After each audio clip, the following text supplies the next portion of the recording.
हाँ, तो जैसे हमने पिछले लेक्चर में Young's modulus, bulk modulus, modulus of rigidity देखे थे और उसके ऊपर प्रॉब्लम भी किए थे। अब हमारा नेक्स्ट टॉपिक है पॉइजन्स रेशो।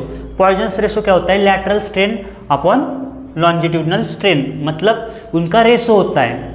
तो सबसे पहले जैसे नाम है लिखा है रेशो, मतलब ये दोनों का यूनिट सेम होगा, तो मतलब ये ऑब्वियसली यूनिटलेस क्वांटिटी होंगी। क्या होगी? Unitless quantity.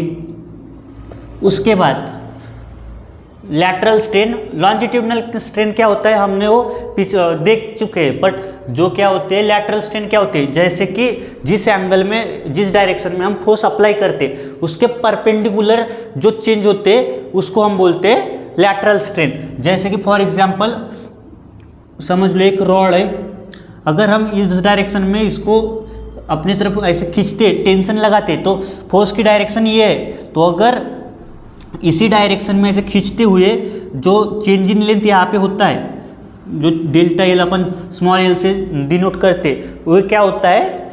लॉन्जिट्यूडनल स्ट्रेन या change in length upon original strain जो इस डायरेक्शन में होता है उसको बोलते हैं, क्या बोलते हैं अपन? Longitudinal strain. बट जैसे हम इस वायर को ऐसे खींचते पैरेलली, लेंथ तो बढ़ रही है पर उसके साथ साथ इसका जो रेडियस सर्कुलर से क्रॉस सेक्शन इसका वायर का जैसे सर्कुलर है, तो इसका जो क्रॉस सेक्शन वायर का सर्कुलर है, जैसे खींचेंगे वैसे धीरे धीरे उसका जो एरिया है वो कम होता जाएगा, मतलब उसकी डायमीटर क्या होगी? वायर की रिड्यूस होती जाएगी। उसको जो चेंज होता है perpendicular to the force apply, उसको हम बोलते हैं लैटरल स्ट्रेन। ओके, मतलब लैटरल स्ट्रेन का फॉर्मूला क्या होगा?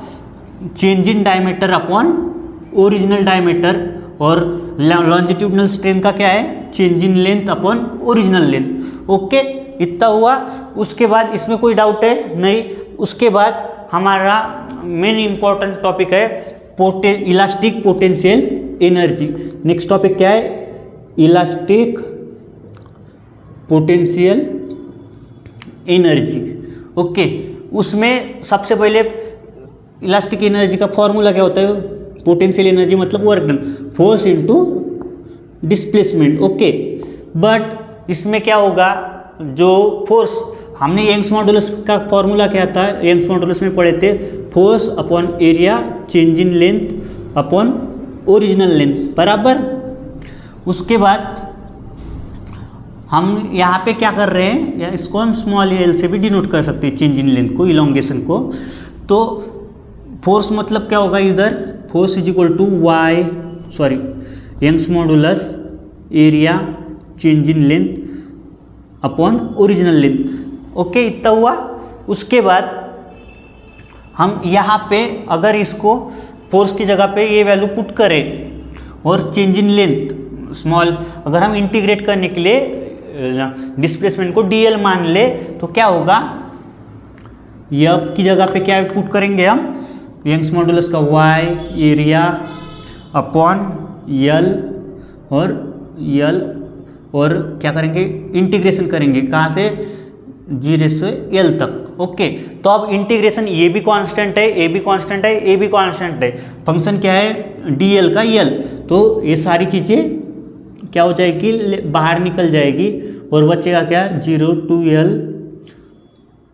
l upon dl। ओके, तो इसका क्या होगा? यंग्स मॉडुलस यल और इंटीग्रेशन ऑफ dx क्या होगा? x का क्या होता है? x²/a। उसी तरह ये क्या होगा? 0 to l²/2। ओके, इसका फॉर्मूला, ये बेसिक इंटीग्रेशन है, ये आपको आता होगा। नहीं आता होगा तो ये समझ लो, इंटीग्रेशन ऑफ dx का फॉर्मूला होता है x²/2।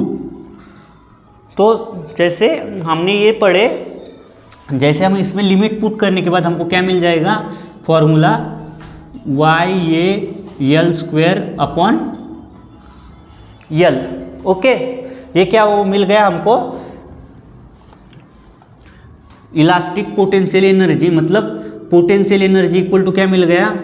y(a)l²/L। ओके, उसके बाद ये अगर आपकी इसके ऊपर आपको न्यूमेरिकल आ सकते हैं। और इसके बाद एक और पूछा जाता है strain energy per unit volume. Strain energy per unit volume का जो फॉर्मूला होता है, सॉरी यहाँ पे 2 मिस कर गया हमने, यहाँ पे भी 2 आएगा। पर जैसे strain energy per unit volume होता है तो इसमें क्या रहता है, एरिया और यहाँ की एक लेंथ, मतलब वॉल्यूम उसमें डिवाइड में चला जाता है। तो बचता क्या है, W/V strain energy per unit volume, Young's modulus small l upon 2l। Okay, तो ये यंग्स मॉडुलस होता है force per unit area, area से एरिया कैंसिल होके इसका फॉर्मूला बनता है स्ट्रेस इनटू स्ट्रेन। ओके, ये इसके बेसिक फॉर्मूले, ये होता है strain energy per unit volume और ये होता है स्ट्रेन एनर्जी या potential energy, elastic potential energy का भी यही फॉर्मूला होता है। आई होप समझा होगा। और इसके ऊपर कुछ प्रॉब्लम या इस चैप्टर का हमारा ऑलमोस्ट पूरा पार्ट कंप्लीट हो गया है, तो मैं इसके क्वेश्चन वीडियो के डिस्क्रिप्शन में डालूंगा आपके प्रैक्टिस के लिए। ओके, चलो बाय।